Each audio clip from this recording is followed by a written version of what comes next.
Ngibona khona ekhaya asikho simo singandluli noma kenzeka inemhlabeni bani basho abakushoko but asikho simo esingandluli. Ngibona khona ekhaya la khona konke abakushilo ngawe uzakwendlula. Uze umuntu abone ukuthi uyampilela futhi ukanye naye. Uma umuntu esenkingeni useke ungamgceki, ungathi uma esenkingeni bese uyamhleka uma ngabe kubani noma ukuhle noma ukubi iba naye umuntu. Niyazi ukuthi ngikhuluma ngani ngikhuluma kanjani. Ngibona khona ekhaya tshela omunye umuntu ngabantu umuntu esenkingeni msize ube uyinaye umuntu futhi ke ungamlahli.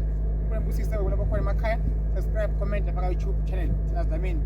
Thank you. Sengibuyile ke ngiyofuna into ezokuthi manje nikwazi ukufaka into ezeniwasho amanzi everything. Nawu kubukele nawu nguphethe lapha emotweni. So, great cut.